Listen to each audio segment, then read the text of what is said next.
تراویح کی نماز نفلی نماز ہے، یہ فرض نماز نہیں ہے۔ تراویح کہہ لیں اسے اپروپریٹ، اس کے لیے ورڈ یوز ہوا ہے جو احادیث کی کتابوں میں، وہ ہے قیام اللیل، رات کا قیام کرنا۔ اور تہجد بھی اسی نماز کا نام ہے، وتر کی نماز بھی اسی نماز کو کہتے ہیں، اور تراویح کی نماز بھی اسی نماز کو کہتے ہیں۔ یہ الگ سے ایک بحث ہے، یوٹیوب پہ میرا ایک کلپ ہے تراویح 8 یا 20، وہ آپ دیکھ لیں، میں نے یہ ساری بحث اس میں الحمدللہ کی ہوئی۔ صحیح بخاری اور صحیح مسلم کی متفق علیہ حدیث ہے، آپ صلی اللہ علیہ وآلہ وسلم نے فرمایا کہ اپنے گھروں میں نماز پڑھا کرو، آدمی کا فرض کے نماز کے سوا سب سے افضل نماز پڑھنا وہ ہے جو وہ نفلی نماز اپنے گھر میں پڑھتا ہے۔ یعنی آپ نے کلیریفائی کر دیا کہ میں فرض نماز کے بارے میں بات نہیں کر رہا، وہ بھی کیٹاسٹروفک کنڈیشن میں گھر میں پڑھی جا سکتی ہے۔ نفلی نماز بخاری مسلم کے الفاظ ہیں، نماز مسجد میں پڑھنے سے افضل نفلی نماز گھر میں نماز پڑھنا ہے۔ پھر بخاری مسلم دونوں میں ایک اور حدیث ہے کہ نبی علیہ السلام نے فرمایا کہ اپنی فرض نماز کے بعد نفلی نماز کا کچھ نہ کچھ حصہ اپنے گھروں میں پڑھا کرو، اپنے گھروں کو قبرستان مت بناؤ۔ پھر صحیح مسلم میں ایک حدیث ہے، آپ علیہ السلام نے فرمایا کہ اپنے گھر میں جب کوئی بندہ نفلی نماز ادا کرتا ہے تو اللہ تعالیٰ اس کی برکت سے اس کے گھر میں خیر و برکت نازل فرماتا ہے۔ تو اپنے فرض کے سوا نفلی نمازوں کو گھروں میں ادا کرو۔ یعنی یہ مسلسل بخاری مسلم کی حدیث اس چیز کی ترغیب دلا رہے ہیں کہ نفلی نماز تو گھر میں ویسے ہی گھر میں پڑھنی چاہیے۔ اب جہاں تک تراویح کا ایشو ہے، بخاری مسلم دونوں میں حدیث ہے سیدنا زید بن ثابت رضی اللہ تعالیٰ عنہ سے، وہ کہتے ہیں نبی علیہ السلام کے لیے مسجد نبی میں حجرہ لگایا گیا، آپ نے ہمیں قیام اللیل رمضان کا کروایا، 2 یا 3 راتوں تک کروایا، اور پھر آپ علیہ السلام اپنے حجرے سے باہر نہیں نکلے، لوگ باہر سے کھانستے رہے نبی علیہ السلام کو متوجہ کرنے کے لیے کہ ہم کتنے لوگ مسجد میں آئے ہوئے ہیں، اور وہ کہتے ہیں کہ صحابہ کا رش بڑھ گیا مسجد میں، ظاہر مزہ آ رہا تھا، اللہ کے نبی قرآن پڑھ رہے تھے، تو نبی علیہ السلام فجر کے وقت باہر نکلے، اور آپ فرمایا کہ مجھے تمہارے موجودگی کا پتہ تھا لیکن میں جان بوجھ کے باہر نہیں نکلا، کیونکہ مجھے خدشہ ہوا کہ کہیں یہ اللہ تعالیٰ کو نماز اتنی پسند نہ آئے کہ وہ تم پہ فرض ہی کر دے اور تم پھر اس کا خیال ہی نہ رکھ سکو، تو امت پہ شفقت یہ ہے کہ یہ فرض نہ ہو۔ اور پھر ایک طریقے اندر بخاری کے الفاظ ہیں، آپ علیہ السلام سخت ناراض ہوئے اسی حدیث میں، اور آپ نے فرمایا کہ جاؤ اپنے گھروں میں جا کے نماز پڑھو، اور وہ جو میں نے پہلی حدیث بیان کی تھی نا، وہ اسی حدیث کا حصہ ہے۔ آپ علیہ السلام فرمایا کہ مرد کا فرض کے سوا باقی جو نفلی نمازیں سب سے افضل نماز ہوا ہے جو اپنے گھر میں پڑھتا ہے، میری اس مسجد میں نماز پڑھنے سے بھی بہتر نماز ہے۔ یعنی اللہ کے نبی کے پیچھے کوئی فرض نماز کے سوا نفلی نماز پڑھے اور مسجد نبی میں بھی پڑھ رہا ہو، تب بھی ان دونوں سے بہتر ہے گھر میں وہ نفلی نماز پڑھے۔ تراویح کی نماز نفلی نماز ہے، سنت موقدہ کہہ لیں، جو بھی اس کو ساتھ کہنا ہے تو نفلی نماز ہے، تو باقی چیزیں تو پھر بالکل چھوٹی رہ جاتی ہیں۔ اگر اللہ کے نبی کے پیچھے پڑھنے سے، مسجد نبی میں پڑھنے سے بہتر ایک مرد کے لیے گھر میں نفلی نماز پڑھنا ہے، اور یہ قیام رمضان کی بات ہو رہی ہے تراویح کی، تو نبی علیہ السلام نے ترغیب دلائی کہ قیام رمضان گھر میں کیا جائے، اس چیز کی آپ علیہ السلام نے ترغیب دلائی۔ اور یہی وجہ ہے کہ آپ کو پتہ ہے شیعہ کا اس میں پھر بڑا ایکسٹریم موقف ہے، وہ تو اسے بدعت سمجھتے ہیں، اور دوسری طرف سنیوں نے ایک ایکسٹریم رویہ اختیار کیا ہے کہ پبلک کو یہ کہانی کرا دی کہ جو تراویح نہیں پڑھتا اس کا روزہ ہی نہیں ہوتا۔ اب جب ہم کہتے ہیں کہ یہ کہاں لکھا ہوا ہے تو کہتے ہیں ہم نے تو کبھی کہانی ہے، تو یہ کون کہانی کروا گیا؟ صدیوں سے کہہ رہے تھے کہ جی وہ بغلوں میں بت رکھ کے آتے تھے، ابھی بھی کروڑوں عوام ان کی یہی کہتی ہے، لاکھوں نہیں کروڑوں، تو رفع الدین ہوتا تھا، ہم کہتے ہیں کہاں لکھا ہے، کہتے ہیں جی پتہ نہیں۔ یعنی وہ اسی طریقے سے جیسے وہ کہتے ہیں نا یہ ہمارا جوڈیشری کا بیان نہیں ہے، یہ ویسے ہم نے ایک بیان دیا ہے، مذہب ہی لوٹ رہے ہیں ان بیانات کا، پبلک کو کہانی کروائی ہوئی ہے، اور دوسری طرف جب ہم اس کو لے کے آتے ہیں علمی عدالت کے اندر تو وہ کر جاتے ہیں، یہاں پہ بھی انہوں نے یہ کیا ہوا۔ تو افضل یہ ہے کہ گھر میں پڑھیں، حتیٰ کہ صحیح مسلم میں حدیث سے حضرت ابو ہریرہ کیٹیگوریکلی کہتے ہیں کہ نبی علیہ السلام اپنی پوری زندگی قیام رمضان کی صرف ترغیب دلاتے رہے، اور یہ کہتے رہے کہ جو شخص ایمان اور احتساب کے ساتھ، یعنی ثواب کی نیت کے ساتھ اللہ کی خوشنودی کی خاطر قیام رمضان کرے گا، اللہ تعالیٰ اس کی پچھلے ساری خطائیں معاف کر دے گا۔ بس یہ ترغیب دلایا کرتے تھے، آپ علیہ السلام اس کی کوئی فرضیت نہیں بتایا کرتے تھے، حتیٰ کہ آپ دنیا سے تشریف لے گئے۔ پھر سیدنا ابوبکر کا دور آیا اور یہ معاملہ اسی طریقے سے اناٹینڈڈ چلتا رہا۔ پھر حضرت عمر کا دور آیا تو حضرت عمر کے بھی ابتدائی کچھ سال اسی طریقے سے گزرے، یہ مسلم شریف کی حدیث ہے۔ پھر صحیح بخاری میں آتا ہے، عبد الرحمن بن عبد القاری ایک تابعی، وہ کہتے ہیں ایک دفعہ میں حضرت عمر کے ساتھ رات کے وقت گشت پہ نکلا تو مسجد نبی میں ہم آئے تو ہم نے دیکھا کہ صحابہ کرام ٹولیوں میں نا قیام اللیل کروا رہے ہیں، ایک حافظ آگے کھڑا کیا، 8-10 پیچھے کھڑے ہیں، تھوڑے فاصلے میں دوسرے، اس طرح جن لوگوں کو قرآن زبانی یاد نہیں تھا تو وہ سنے۔ تو حضرت عمر نے کہا کہ کیا یہ اچھا ہو کہ اگر میں ان کے لیے ایک امام مقرر کر دوں بجائے ٹولیوں میں پڑھنے کے، ایک امام کے پیچھے پڑھنے۔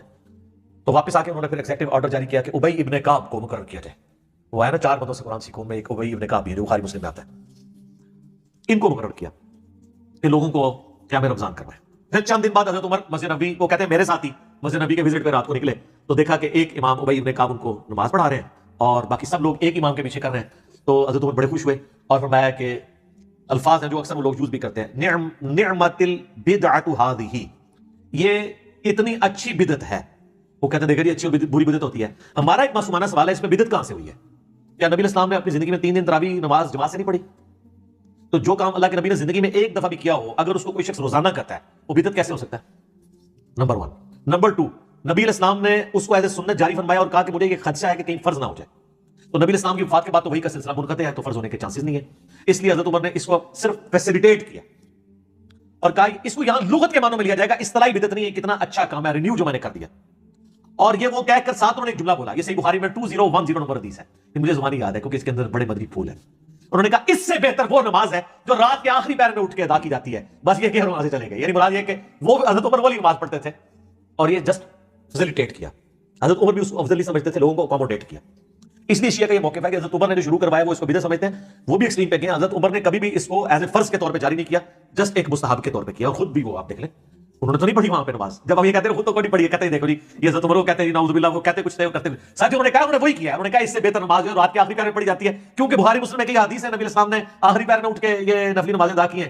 تو حضرت عمر تو نبی الاسلام کے طریقے کے اوپر چل رہے تھے، ان کو وہاں پہ اکوموڈیٹ کیا. اس کی وجہ یہ ہے کہ بعض لوگ سست ہوتے ہیں میرے خیال سے، وہ امام اگر پڑھا رہا ہو قرآن اس کو آتا ہو تو ان کو سننے میں زیادہ بہتر لگتا ہے. اکیلے اٹھ کے کون ہارے کو قرآن بھی یاد نہیں ہوتا. ان پہ پھر وہ حدیث فٹ ہوگی جو جامع ترمذی میں، ابو داؤد میں، مشکات میں موجود ہے کہ جو شخص امام کے ساتھ قیام کرتا ہے اسے پوری رات کے قیام کا ثواب مل جاتا ہے. اس سے بھی آسان ہے، صحیح مسلم میں حدیث ہے. ایک تابعی کہتے ہیں میں مسجد نبی میں داخل ہوا تو حضرت عثمان غنی رضی اللہ تعالیٰ عنہ مغرب کی نماز کی تھوڑی دیر بعد مسجد میں ہی آ گئے اپنے دور خلافت کے اندر، حالانکہ شام میں بھی بڑا ٹائم پڑا تھا.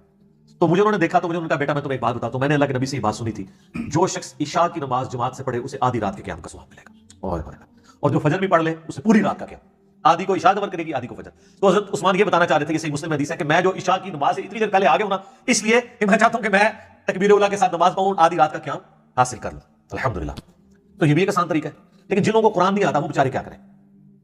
ظاہر ہے کہ وہ پھر امام کے پیچھے پڑیں گے، کیونکہ تراویح کا مقصد رکھتے ٹمانا نہیں ہے، ادھر مقصد جو ہے وہ قرآن سننا. اس لیے آپ دیکھیں گے امام ترمذی نے 806 نمبر حدیث کے نیچے بحث کیا کہ اس کی رکعتوں کے بارے میں کتنا اختلاف ہے. بعض کہتے ہیں 20 ہے، بعض کہتے ہیں 41 ہے، اور وہ کہتے ہیں نمبل کہتے ہیں میں اس پہ کوئی کلام نہیں کرتا ہوں. ٹھیک ہے. امام شافعی کہتے ہیں میں نے اہل مکہ کو 20 کے اوپر پایا. ٹھیک ہے. اگرچہ اس کی سند بیان نہیں کی امام ترمذی نے، کیونکہ امام ترمذی کا تو امام شافعی سے سما ثابت نہیں ہے، وہ تو احمد بن حنبل اور کے بھی آگے امام بخاری سے کے شاگرد ہیں. بہرحال چلیں ہم فادر سے کا آرگومنٹ ان کی بے سند بات مان بھی لیں تو دلیل تو اس سے یہ ثابت ہو گیا کہ امام ترمذی خود مانتے ہیں کہ کوئی اتفاق نہیں ہے، یہ نفلی عبادت ہے، کوئی جتنی مرضی کر لے. ہم یہ کہتے ہیں بخاری مسلم میں جو عائشہ کی حدیث ہے رمضان یا غیر رمضان 11 رکعت معمول تھی، بخاری مسلم میں ملتا ہے 13 رکعت کا بھی ملتا ہے، 15 کا بھی، 17 کا بھی نفلی نماز کے طور پہ. عطا ابن ابی رباح سے 20 رکعت بھی ثابت ہے، ہم نے کبھی اس پہ فتویٰ نہیں لگایا، بلکہ ہمارے بھائی جو 20 والی میں پڑھتے ہیں ہم کہتے ہیں 20 پوری کر کے ہیں تاکہ قرآن کا آپ کو حصہ سن کے ہیں. اصل مقصد تو قرآن سننا ہے. اور اہل حدیثوں کو زیادہ تکلیف ہوتی ہے تو میں ان کو کہتا ہوں ابو داؤد میں حدیث سیدنا طلق بن علی والی اٹھاؤ، علی بن طلق والی، جنہوں نے پہلے قیام اللیل کروایا ایک جگہ، پھر گھر گئے اپنے گاؤں میں واپس پہنچے تو وہاں لوگ مسجد میں انتظار کر رہے تھے، کہتے ہیں حضرت ہم تو آپ کے انتظار میں بیٹھے ہوئے تو آپ ہمیں قیام کرائیں. انہوں نے جا کے دوبارہ وہاں قیام کروایا، اور جب وتر کی باری آئی تو مصلی چھوڑ دیا اور کہا کہ میں نے نبی الاسلام سے سنا تھا کہ رات میں ایک دفعہ وتر پڑھ سکتے ہیں، تو میں وتر پہلے پڑھے ہوں، تم اپنا امام مقرر کر لو، تو میں وتر نہیں پڑھوں گا. تو میں کہتا ہوں اگر انہوں نے 8 پڑھائے تھے ادھر 8 ادھر پڑھی 16 نے پھر بھی پڑھی انہوں نے، تو وہ 11 والی وتر تو ٹوٹ گئی نا. تو اس کو زیادہ جھگڑا نہ بنایا جائے. لیکن اصل بات یہ ہے کہ اس کا مقصد ہے قرآن سننا. اور صحیح مسلم میں حدیث ہے کہ سب سے افضل نماز وہ ہے جس کا قیام سب سے لمبا ہو. کتنی پوائنٹ کی بات ہے. اب جو 20 تراویح پڑھ رہا ہے اس کا رکعتیں پوری کرنے پر زیادہ زور ہوتا ہے، قیام مختصر ہوتا ہے. جو 8 پڑھ رہا ہوتا ہے اس کا قیام کے اوپر زور ہوتا ہے اور قرآن سننے کا مزہ آتا ہے. یہ نیشنل چیز ہے. اور صحیح مسلم کی حدیث سپورٹیو ہے کہ سب سے افضل نماز وہ ہے جس کا قیام لمبا ہو، تو قیام میں قرآن سننا ہوتا ہے. تو میں ریکویسٹ کروں گا کہ اگر یہ ایشو چل رہا ہے اس حوالے سے تو یہ بڑا نادر موقع ہے کہ آپ گھر والوں کو سحری سے 1-1.5 گھنٹہ پہلے اٹھائیں اور آخری پہر میں پڑھیں. اگر نہیں پڑھ سکتے تو عشاء کے ساتھ ہی قیام اللیل گھر میں کروائیں. کئی حفاظ ہیں جو اس دفعہ قیام اللیل نہیں کروا سکیں گے اگر یہ صورتحال ہوئی. ابھی پرائم منسٹر کہہ رہے ہیں کہ انہوں نے 25 کو اناؤنس کرنا ہے، پتہ نہیں اب ہو سکتا ہے ریلیکسیشن آ جائے، واللہ عالم. ہم ورسٹ کنڈیشن کو ڈسکس کر لیتے ہیں. تو ٹھیک ہے حفاظ اپنے گھر میں قیام اللیل کروائیں، اور جو لوگ حافظ نہیں ہیں وہ مصحف سے قرآن ہاتھ میں پکڑ کے قیام اللیل کروائیں.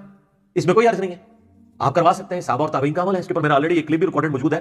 صحیح بخاری میں انٹرنیشنل نمبر کے مطابق 692 نمبر حدیث کی ہیڈنگ میں امام بخاری نے تعلیقاً یہ نقل کیا ہے کہ سیدہ عائشہ کا غلام تھا زکوان، جو ان کو نماز پڑھایا کرتا تھا مصحف اپنے ہاتھ میں پکڑ کے.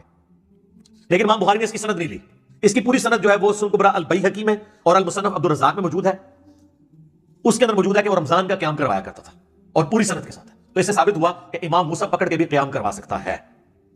اچھا ایک دوسری صورت ہے جو آتی ہے مصنف ابن ابی شیبہ میں کہ انس بن مالک رضی اللہ تعالیٰ عنہ اپنے شاگردوں کو امامت پہ فائز کرتے ہیں اور خود پیچھے مصحف اٹھا کے ان کی سماعت کیا کرتے تھے، ان کی غلطیاں ہائی لائٹ کرتے تھے. یعنی سامنے بھی مصحف اٹھا سکتا ہے، لیکن ہر بندہ نا سامنے بڑھا کرے. یہ بڑا طریقہ ہوتا ہے لقمہ دینے کا.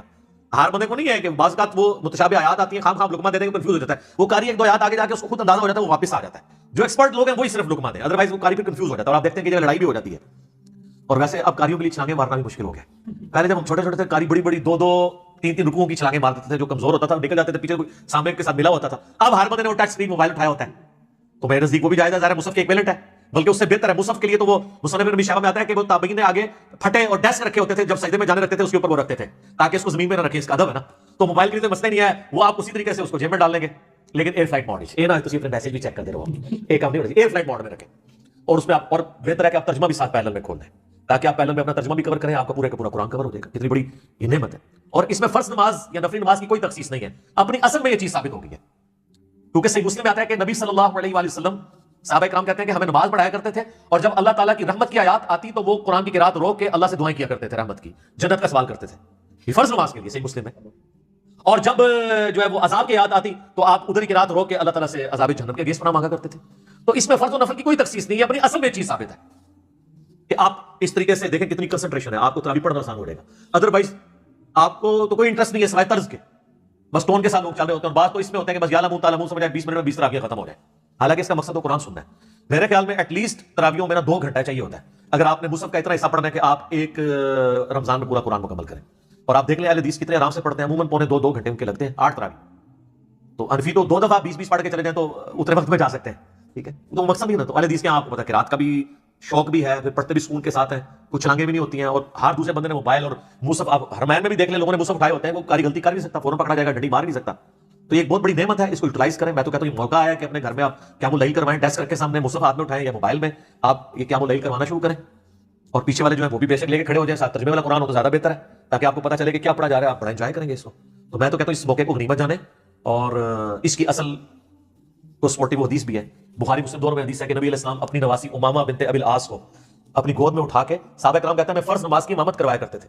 جب آپ رکوع سجدے میں جانے لگتے تو اس بچی کو سائڈ پہ بٹھا دیتے، جب آپ قیام میں آتے دوبارہ اٹھا کے گود میں اٹھا لیتے. اور سنن نسائی میں اور مسند احمد میں تو سیدنا حسن حسین کے بارے میں کہ نبی علیہ السلام ان کو اٹھاتے تھے، کندھے پہ سوار ہوتے تھے، نماز پڑھ رہے ہوتے تھے. جب آپ رکوع میں جانے لگتے اٹھا کے سائڈ پہ رکھتے، جب سجدے میں جاتے وہ پھر چڑھ جاتے اوپر، پھر آپ علیہ السلام سجدہ لمبا کر دیتے، اور جب آپ 2 سجدوں کے درمیان بیٹھتے اٹھنے لگتے تو یوں پکڑ کے سائڈ پہ کرواتے. بعد میں صحابہ کرام نے کہا یا رسول اللہ گھر چھوڑ آتے، تو آپ کہتے نہیں ٹھیک ہے. تو یہ اصل موجود ہے کہ اگر بچوں کو، نواسوں کو اٹھا کے آپ فرض نماز پڑھا سکتے ہیں تو سر مصحف اٹھا کے کیوں نہیں؟ یہ اس کی اصل ہے. یہ اس لیے کہ احادیث کے اندر ہے. تو انہوں نے فقہ حنفی میں دور مختار میں لکھا ہے کہ آپ کتا اٹھا کے، اگر سر لکھا ہوا ہے برا نہ بنائیے، کتا اٹھا کے وہ کہتے ہیں اگر آپ نماز پڑھیں تو آپ کی نماز درست ہے، لیکن اگر آپ بچے کو اٹھا کے نماز پڑھیں تو نماز درست نہیں ہے، کیونکہ وہ حدیث میں ہے اور ہم نے ہر کام حدیث کے الٹ کرنا ہے. لیکن وہ لکھا ہے اس میں ایک وہ لکھا ہوتا ہے نا فائدہ فے ڈال کے، ٹھیک ہے. بعض لوگ وہ لکھتے ہیں نا ایک مدنی پھول بھی ساتھ میں لکھا ہے کہ بہتر یہ کہ جب آپ کتا اٹھا کے نماز پڑھنے لگے تو اس کا منہ باندھ دیں، کیونکہ کتے کی چونچ ناپاک ہوتی ہے کہ وہ زبان ہی نہ مار دے. آپ کو اتنی کڑی ضرورت ہے کہ کتا چک کے نماز پڑھنی ہے، سائڈ سے مارو کتا، بھائی کتے کو باندھ دیں، وہ ٹنگ ٹنگ بھی کرتا رہے، انہوں کی تکلیف ہے، مسئلہ ہوتا ہے بچے کا. اور جناب بخاری مسلم میں حدیث ہے، نبی علیہ السلام فرماتے ہیں کہ بعض اوقات میرا دل کر رہا ہوتا ہے میں لمبی قرات کروں، لیکن میں کسی بچے کے رونے کی آواز سنتا ہوں تو میں اپنی قرات مختصر کر دیتا ہوں کہ اس کی ماں کے دل پہ کیا گزری ہوگی. یہ بخاری مسلم دونوں میں حدیث ہے. تو بچے کی تو پھر بھی امپورٹنس ہے. کتے کو اٹھا کے نماز، کہتے ہیں کتے کو اٹھا کے پڑھے تو ہو جائے گی، بچے کو اٹھا کے پڑھیں گے تو نہیں ہوگی، اس لیے کہ بخاری مسلم میں لکھا ہے، وہ بابوں نے بتایا. تو سر اس لیے تو ہم کہتے ہیں کہ مرنے سے پہلے مسلمان کر لے اس پہ غور. کتابوں کا خدا اور ہے، بابوں کا خدا اور. کتابوں کا جہاں اور ہے اور بابوں کا وکھرا جہاں اور. ٹھیک ہے، اس کا ایک اپنا وکھرا جہاں ہوتا ہے، اس کا اپنا ایک جہاں ہوتا ہے، یہ وہ ہے جہاں. تو یہ موقع کو غنیمت جانیں. اور میں یہ تو کہوں گا یہ قیام اللیل بہت بڑا موقع ہے اس وقت کہ آپ گھروں میں قیام اللیل کروائیں. اگر تراویح بندی لگتی ہے تو یہ نہیں کہ آپ تراویح سے جان چھڑا لیں قیام اللیل سے. قرآن، اور ویسے تو پورا سال ہی قیام اللیل ہونا چاہیے. ابھی بھی کئی قاری حضرات ہیں جو یعنی جو جہری نمازیں ہیں ان میں پورا قرآن کور کرتے ہیں، ایٹ لیسٹ فجر میں وہ کرتے ہیں، اس لیے کہ وہ چاہتے ہیں کہ ہمیں سال تک پورے اگلے رمضان آنے تک قرآن یاد بھی رہے. سال بعد کھولیں گے تو کئی ایک آیات پھر بھول بھی جاتی ہیں. تو اس میں آسان طریقہ یہ کہ آپ کنٹینیوس اس کو کور کرتے رہیں. تو میں سمجھتا ہوں کہ گورنمنٹ نے اس طرح کی پابندی لگائی ہے تو اس میں کوئی ایسا مسئلہ نہیں ہے. آپ اس کو یوٹیلائز کریں اور اس کو ایک اپرچونٹی سمجھیں قرآن کو گو تھرو کرنے کی. تو گھروں میں تراویح کا اہتمام کریں. مسجد میں اگر نہ بھی ہوئی گھروں میں جماعت کے ساتھ کریں، خصوصاً جو بچے حافظ ہیں. لیکن وہی کوارنٹین میں ہی رہتے ہیں، یہ نہیں ہے کہ ایک بچہ دوسرے گھر میں جائے پھر ایشو اپنی جگہ رہے گا، اپنے اپنے گھروں میں رہے. دیکھ کے تو ہم قرآن پڑھ ہی سکتے ہیں. اچھا یہ بھی ضروری نہیں ہے کہ آپ نے پورا مصحف کور کرنا ہے، جتنا آپ کے لیے آسانی آپ وہ پڑھ لیں، ایک پارہ ختم کر لیں. میں کہتا ہوں سورہ بقرہ بھی اگر کوئی ترجمے کے ساتھ ختم کر لے پورے رمضان میں تو سر اس نے بہت کچھ حاصل کر لیا. یہ تو آپ پورے رمضان کی بات کر رہے ہیں نا. الموطا امام مالک میں آتا ہے، بخاری میں تو آیا تھا نا کہ ابی بن کعب کی ڈیوٹی لگائی. الموطا امام مالک میں گولڈن چین کے ساتھ آتا ہے، یعنی امام مالک نے سنا ہے امام نافع سے اور عبداللہ بن عمر سے، اور ایک اور گولڈن چین، یہ تو خیر حدیث دوسری تھی، یہ جو حدیث میں بیان کرنے لگوں اس میں بھی جو سائب بن یزید جو ہیں صحابی ہیں، اور ان کا پوتا جو ہے نا وہ ان سے سماعت کرتا ہے اپنے دادے سے، اور اس سے امام مالک نے سنا. بہترین گولڈن چین ہے کہ تمیم داری اور ابی بن کعب کو حضرت عمر نے ڈیوٹی لگائی کہ 11 رکعتیں رمضان میں پڑھائیں. اور اتنی لمبی قرات ہوتی تھی کہ صحابہ کہتے ہیں ہم ختم سری جب یعنی سحری کا جو ختم سحری کا وقت ہونے والا ہوتا تھا اس وقت کے قریب کہیں جا کے فارغ ہوتے تھے، اور بعض کا لوگ تھک جاتے تو لاٹھیوں کے سارے قیام اللیل کرتے تھے، یعنی سحری کا بھی وقت بڑا تھوڑا ملتا تھا. یہ الموطا امام مالک میں ہے. اور یہ ایسی چیزیں جو ان کے گلے کی ہڈی ہے کہ جو ہم کہتے ہیں حضرت عمر نے 20 شروع کرائی ہیں، تو الموطا امام مالک جو ہوا ہے اس پہ سب سے پہلے حدیث کی کتاب ہے، اس میں تو لکھا ہے حضرت عمر نے 11 رکعت شروع کروائی ہے. وہ کہتے ہیں جی 11 بھی تھی لیکن وہ 20 والی بھی آگے ایک روایت ہے، وہ روایت منقطع ہے. یزید بن رومان نے تو حضرت عمر کا زمانہ ہی نہیں پایا. پھر بھی ہم کہتے ہیں ہم نے کرنا چاہتے ہیں آپ ضرور کریں، لیکن ایک غریب تو بدتمیز نہ بنو، پلے شاید کوئی نہیں ہے. بخاری کہہ رہی ہے ابی بن کعب کی ڈیوٹی ہے الموطا امام مالک میں، امام مالک نے ترتیب سے حدیث لی ہے. پہلے تو وہ بخاری والی حدیث ہے لیکن امام بخاری سے پہلے لی انہوں نے حدیث، وہ کتاب پہلے لکھی گئی کہ ابی بن کعب کی ڈیوٹی لگی، وہی عبد الرحمن بن عبد القاری والی حدیث جو حضرت عمر ڈیوٹی لگا کے تو چلے گئے وہاں سے. اور ابی بن کعب کا لکھا کہ انہوں نے 11 رکعت پڑھائی، اور اس میں الفاظ ہیں کہ امام 8 یعنی جب تراویح کی رکعت میں یعنی 11 رکعت پڑھایا کرتے تھے، اور سورۃ البقرہ امام جب 12 رکعتوں میں ختم کرتا تھا نا تو ہم اس وقت ریلیکس کیا کرتے تھے کہ یار 8 سکون ہے. ادروائز ظاہر 8 رکعتوں میں کرتا تھا. 12 اس طرح بن گئی نا کہ 8 قیام اللیل کی ہو گئی، اور وتر کی 2 رکعتیں 10، اور 2 عشاء کے فرضوں کی 4 رکعتیں، تو یہ 12 رکعتیں اس طرح پوری ہو جاتی ہیں. تو لہٰذا اہل حدیث جو اکثر لوگ اعتراض کرتے ہیں کہ اہل حدیث عشاء کے فرضوں میں کیوں قیام اللیل شروع کروا دیتے ہیں، تو یہ جائز ہے. الموطا مالک میں سپورٹنگ اس کو حدیث موجود ہے. تو صحابہ کرام تو جناب روزانہ سورہ بقرہ کے برابر پڑھتے تھے. تو سورہ بقرہ کتنے پڑھتا ہے؟ 2.5 پڑھے پڑھتے تھے، اور جا کے ساری کے قریب فارغ ہوتے تھے. اس کا مطلب یعلمون تعلمون نہیں پڑھتے تھے، سکون سے پڑھتے تھے. اچھا میرا سوال ہے، برا نہیں ماننا آپ نے، یہ آپ کے بزرگ جو روزانہ 3 قرآن اور 8 قرآن رات کو پڑھتے تھے وہ کیسے پڑھتے تھے؟ صحابہ کرام تو نہیں پڑھ سکتے تھے.